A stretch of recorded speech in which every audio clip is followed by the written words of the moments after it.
Hi guys, it's Miles from MTB Time. Hope you guys are doing alright. Today I'm going to briefly demonstrate how to correctly lube your bicycle chain and for different conditions with the different varieties of chain lube to use, be it very muddy conditions on your mountain bike, very sandy conditions in summertime on your mountain bike, and on your road bike, commuter bike, etc. Because each style of riding, each place you ride, each condition all requires different attention to detail to how you do this. So we've got a few different lubes here with a wet finish line wet lube, which I really like for most of my mountain biking, especially in the winter time. We've got finish line dry lube here, which I use predominantly on my road bike all season long, and on my mountain bike in the summertime. And I've also got a finish line ceramic wet lube, which is a lot less sticky. It's a lot less sticky than the green lube. So yep. So each riding style, different times of the year requires different lube. I've got this one here is a dry lube, but it's a wax dry lube, so it's a bit more dry, I find, than the finish line dry lube here. And yeah, each different lubes require different amounts of how much you need to put on, and it's all down to your sort of riding preference, as I said, and if it's winter time or if it's dusty and everything. And sometimes I also like to make up a bit of a mixture. So for example, I've actually got for my mountain bike now, I had a mixture of a bit of the summertime here. It's quite dry, quite dusty, and I've got a bit of a mixture of actually 3 different lubes. I've got the really sort of sticky, heavy duty green lube here, the wet lube, then the real dry lube, and then I've also got a bit of this in here, the ceramic wax. So it's a bit of quite a combination there, and you can really kind of tailor your chain lubes with a bit of practice and a bit of experience. Also here I've got, can be quite essential, some brake cleaner for cleaning your chain, which is quite often essential before applying chain lube. I have had other chain lubes in the past, which have got, some of the chain lubes have got cleaners in them as well. So you can put that on and run it through the chain as a cleaner, but these ones aren't cleaners, so that's why I've got this today. Many different lubes for many different conditions, and sometimes a bit of personal preference and finding the one that suits you best. On this commuter sort of road bike style here, I've chosen to use the finish line ceramic wax chain lube. So always remember to give it a good, a bit hard with my broken wrist, but give it a good shake like that. I've also put some sinkers in there to get the sediment in, and I'll demonstrate how to put it on. So you just want to put about 1 drop on every link. Yep, like that. And I like to do it over the cassette here. That's my favourite way. Put it on just a little bit. So not too much, because you don't want it to leave a mess and everything. So I've chosen this ceramic wax lube. It's actually like a wet lube as well, but this bike is predominantly going to be ridden on the road, and it's summertime at the moment here.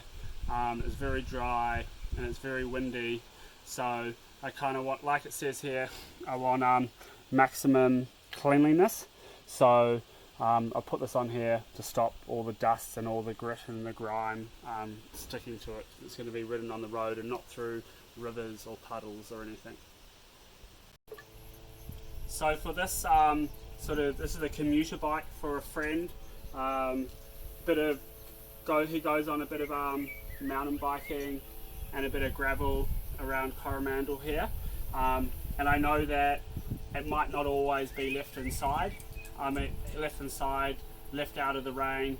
It is summertime now, but I'm not going to put dry lube on it because I want it to be a little bit more versatile, because I know it might not be looked after like at work or at the shop, so we get left out in the rain, and so I know what it's like. So I've got the lube that I'm going to put on it is the Finish Line wet lube, just because it's very, very long lasting. You don't have to apply it all the time, but what I will do, I'll just put it on very thinly. If it was in winter time and I know that I'm going to be riding through lots of mud, lots of water, through streams, it's raining and everything, I'll put it on a lot thicker. But because it's very dusty and very windy at the moment, I'll just apply it lightly, so not too much sand and grit and stuff will stick on it, and it'll last a lot longer. But it does mean that you have to look at the chain and make sure to give it a bit of a wipe down if it's getting too greasy. On this bike here, it's really dirty, the chain, so I need to give it a bit of a brief clean. As I was showing before, I've got the brake cleaner here. I'm just going to demonstrate how to do it. So spray it on like this, nice and heavy on the jockey wheels and stuff.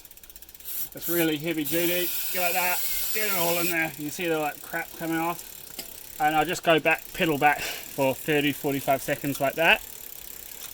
Yep, it all just wears in, you can see it coming out there.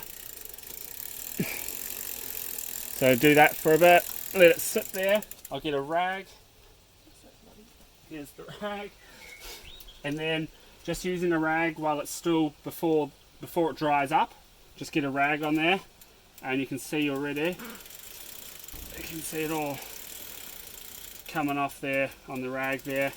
And get on the jockey wheels here, you can see all the crap in the jockey wheels. Get it off there, good. That rag is absolutely coated and stuff now, so that's really good. If you zoom in on the jockey wheels here, you'll see lots of, there's like grit and stuff, so you just get your rag in there with your fingernail, or you can even use a tool. If you look in here, you see in here, see all the dirt in there, so you need to be trying to get rid of all of that crud. Hi, so this is Alex's bike, Queen Bee here. So it's her mountain bike, and I'm going to apply here, it's called Squirt Wax Chain Lube, because it's the driest of lubes, and it's summertime here, as I've been saying, and everything's super dry, and stuff sticks a lot. So I'm just kind of going to show what it looks like, because it's a different sort of colour. As you can see, it's kind of like a milky colour, which is actually the sort of the wax colour, and so it's a bit hard for me to squeeze because I've got a broken wrist. So I applied the chain lube quite liberally there, quite a lot. So what I like to do is run through the gears sometimes, just to help settle it everywhere. Sometimes if you put too much on, then it can drip onto your wheel or drip onto the ground, and you don't want to waste it. And this is a good way to just have it evenly sort of drying out everywhere. And you know, do a gear, chain ring change, put it on there. When I was putting it on there before, because of my wrist, I was kind of putting too much on in certain places. So yeah, for example, if you put too much on, yeah, do that. Just change through the gears and let it even out. This bottle was full just before, and I've used sort of half of it up. And so with the dry lube, it's very good for keeping your bike really clean and everything, maximum cleanliness, but it does mean that you have to apply it more often. So it can save you actually a lot of time with cleaning and cleaning products and things, and getting your hands dirty, but it could cost you more money on the chain lube. But on the other side, I think if you find the right dry lube that works for you and the riding conditions where you are. Even in winter time, I think it can actually pay off, because if you're applying it and you're cleaning your chain regularly and everything like that, with a dry lube there's a lot less cleaning than a wet lube. You're going to have to apply it more, cost you a little bit more on the lube, but then you're going to be spending less time than a wet lube cleaning it, the cleaning products, or your bike getting all dirty. So that's just a pro tip, which in recent years I've started adopting, is using more dry lube over a wet lube, except for maybe some days it could be pouring with rain, or you're riding through streams, or it's a really long muddy ride, and a dry lube is just not going to cut it, and you only get a few kilometers and be having to reapply it. But have an experiment with it all, and I hope you have a think about some of the tips and information that are provided there. That's a good sort of probably 20 years of riding at a high level, to come to all that information and stuff, and racing professionally, national champion for mountain biking in New Zealand here. So I hope everything can help there. Hope you guys like the video, and would love to hear some comments and any thoughts, and if you have any questions. Hope you guys are well. Peace out.